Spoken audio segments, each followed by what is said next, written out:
शिक्षा मंत्री हैं तो एक तो विधायक का वेतन और मंत्री का लाभ उठा ही रहे हैं और प्रोफेसर का वेतन भी उठा रहे हैं। नहीं, ये तो मान लीजिए उनका निजी मामला है। जहाँ तक हम लोगों को जानकारी है, जैसे ही कोई व्यक्ति जो कि प्रोफेसर होते हैं और किसी भी संवैधानिक पद पर चले जाते हैं तो एक सैलरी का लाभ उनको मिलता है।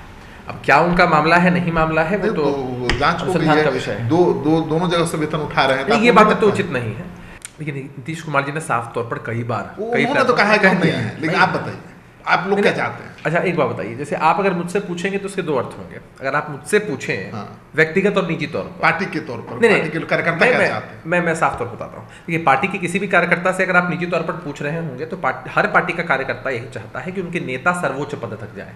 ईडी सीबीआई जिस तरह से पड़ी है तेजस्वी यादव के खिलाफ, उन्होंने कह दिया कि न तो मैं सीएम कुर्सी का दावेदार हूँ और न बेचैन हूँ और न ही नीतीश कुमार पीएम के लिए बेचैन है। देखिए, तेजस्वी यादव जी के बयान तो आप लोगों ने सुने ही। और उससे अरे वो दौर था जब इमरजेंसी लगती थी इस देश में, नेताओं को जेल तक जाना पड़ता था, बिना किसी गुनाह के भी जेल में ठूस दिया जाता था। अगर आप सार्वजनिक जीवन में गए हैं तो आपको संघर्ष के पथ पर तो चलना ही पड़ेगा ना। इससे तो लगता है कि अब मगध में न तो जगदानंद का चला न तो सुधाकर सिंह का चला। यानी परिषद के चुनावों से आप आम जनता के मूड को नहीं तोल सकते हैं। लेकिन सुधाकर सिंह और जगदानंद की परीक्षा तो मानी ही जाएगी ना। भाई कोई कैंडिडेट अगर जा रहा है और वो कैंडिडेट अगर विफल हो जाता है तो ये बात तो है ही ना भाई कि परीक्षा में आप असफल होते हैं। नमस्कार, सिटी पोस्ट में आपका स्वागत है। मैं हूं श्रीकांत प्रत्युष और मेरे साथ विशेष मेहमान हैं, जेडीयू के प्रवक्ता हैं अभिषेक झा। इनको लगातार आप देखते होंगे टीवी पर और सारे डिजिटल मीडिया पर। आज सिटी पोस्ट के दफ्तर में हैं। आपका बहुत बहुत स्वागत है अभिषेक। आप ये बताइए कि अभी सरकार कैसी चल रही है? बहुत बेहतरीन तरीके से सरकार काम कर रही है। न्याय के साथ विकास के एजेंडे पर आदरणीय नीतीश कुमार जी के नेतृत्व में महागठबंधन की सरकार चल रही है। इसकी सबसे बड़ी प्राथमिकता है बिहार का विकास। तो शिक्षा मंत्री आपके अभी चंद्रशेखर जी बहुत न्याय कर रहे हैं। देखिए, शिक्षा मंत्री जी के मसले में जो भी उन्होंने बयान दिए, हमारी पार्टी का जो स्टैंड रहा है वो हम लोगों ने क्लियर कर दिया है। अब बयान दिए रामचरितमानस पर, उसको लेकर मैं नहीं कर रहा हूँ। वो शिक्षा मंत्री हैं तो एक तो विधायक का वेतन और मंत्री का लाभ उठा ही रहे हैं और प्रोफेसर का वेतन भी उठा रहे हैं। नहीं, ये तो मान लीजिए उनका निजी मामला है। जहाँ तक हम लोगों को जानकारी है, जैसे ही कोई व्यक्ति जो कि प्रोफेसर होते हैं और किसी भी संवैधानिक पद पर चले जाते हैं तो एक सैलरी का लाभ उनको मिलता है। अब क्या उनका मामला है नहीं मामला है वो तो जांच अनुसंधान का विषय है। दोनों जगह से वेतन उठा रहे हैं। ये बात तो उचित नहीं है।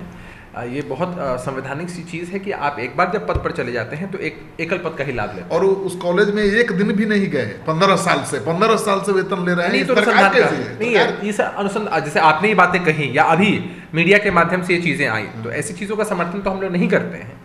और दूसरा एक अनुसंधान का विषय है। सारे तथ्य मैंने उस खबर को पूरी तरीके से पढ़ा नहीं है। कितनी गंभीर बात है कि 15 साल कॉलेज ही नहीं गए, वेतन उठा रहे हैं, अब मंत्री बन गए। क्या है कि कॉलेज वो गए कि नहीं गए, किस हिसाब से वो प्रोफेसर वहां है, उनकी नियुक्ति किस हिसाब से, ये सब अनुसंधान का विषय है। क्योंकि आप जैसी बातें बता रहे हैं, हाँ एकदम। अरे भाई, आपको लगता है कि मुझ पर ही कोई एलिगेशन है तो अनुसंधान होना चाहिए। अनुसंधान होने के बाद ही तो हम तथ्यों तक पहुंच पाएंगे। अब वो 15 वर्षों तक कॉलेज नहीं जाते हैं तो कॉलेज प्रशासन इस बात की जानकारी देता है आगे वरीय एजेंसियों को या नहीं, या वहाँ जो हेड हैं या वहाँ जो लोग इनसे लीड कर रहे हैं उनके पास इस बात की जानकारी है कि नहीं। सब अनुसंधान का विषय है। आप अगर ऐसे आरोप लगाते तो आरोप गंभीर है। अच्छा, आरोपों की गंभीरता को मैं नकार नहीं सकता हूँ। अभिषेक जी, ये बताइए, अभी कह रहे हैं कि सरकार बहुत ठीक ठाक चल रही है। नीतीश जी तैयारी कर रहे हैं लोकसभा चुनाव की और पीएम पद के दावेदार होंगे।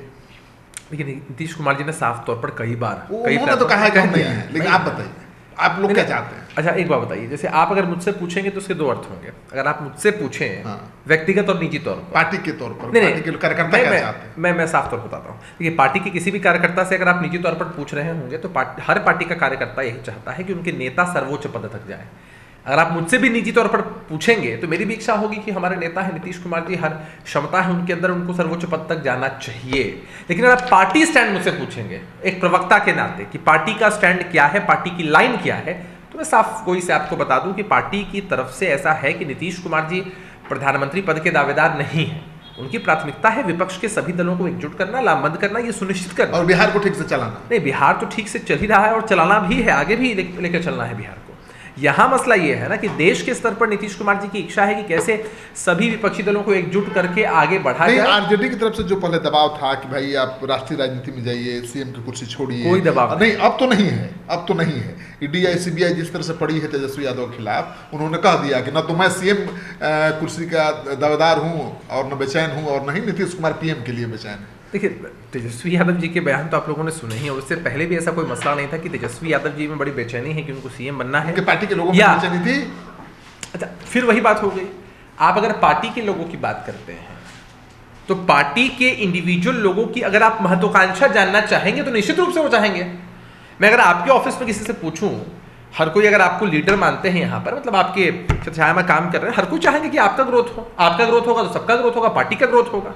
तो ये बातें, ये इच्छाएं हो सकती हैं निजी तौर पर किसी पार्टी के कार्यकर्ता के मन में, लेकिन अगर आप पार्टी की बात करते हैं ओवरऑल तो ऐसा कुछ भी नहीं है। महागठबंधन का जो स्वरूप तैयार हुआ एक बड़े उद्देश्य की प्राप्ति के लिए, बड़े लक्ष्य की प्राप्ति के लिए, इसलिए नहीं कि अमुक व्यक्ति सीएम बन जाए, अमुक व्यक्ति पीएम बन जाए।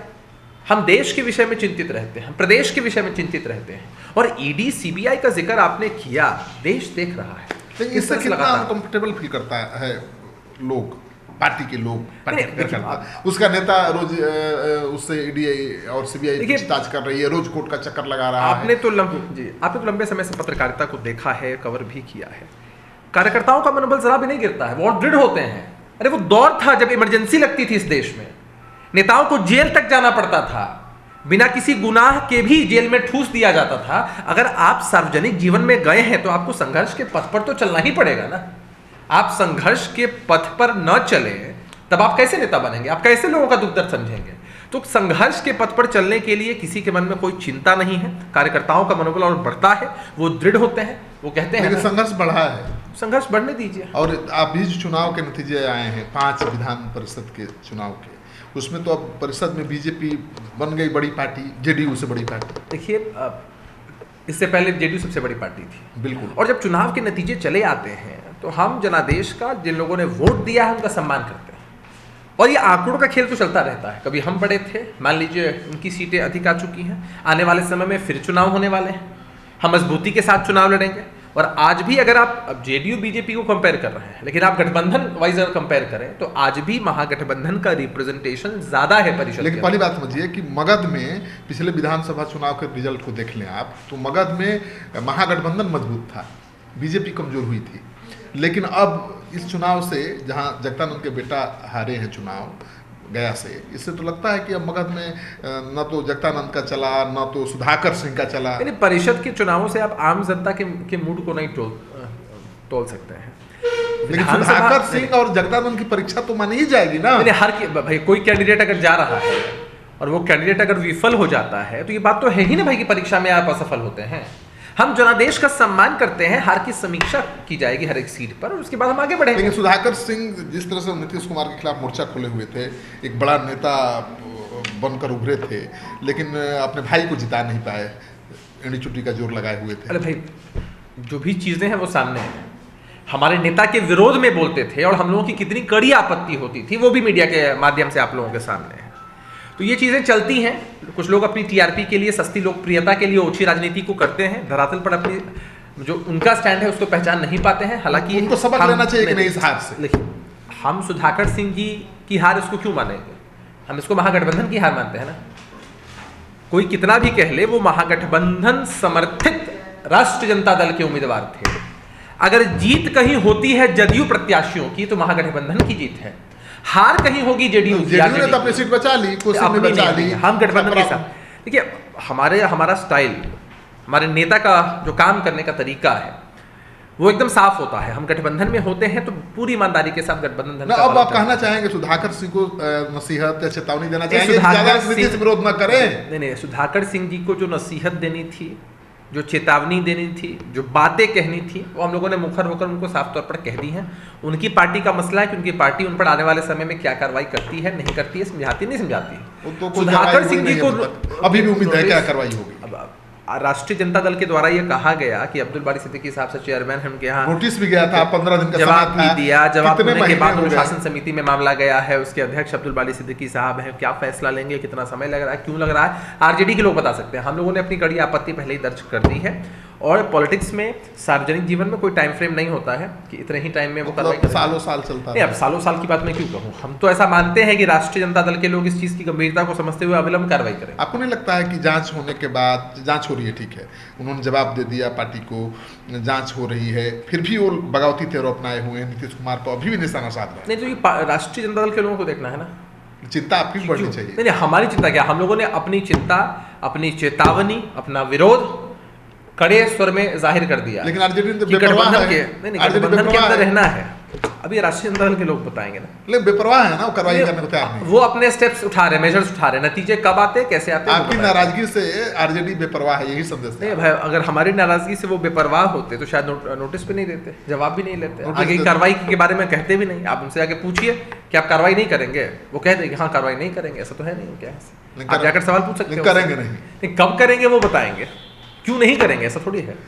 चलिए, आपने सुन लिया अभिषेक झा को, कई मुद्दों पर बातचीत हुई और उन्होंने कहा कि नीतीश कुमार कभी भी पीएम पद के उम्मीदवार नहीं थे, विपक्ष को एकजुट करना उनका मकसद है, उस काम में वो जुटे हुए हैं।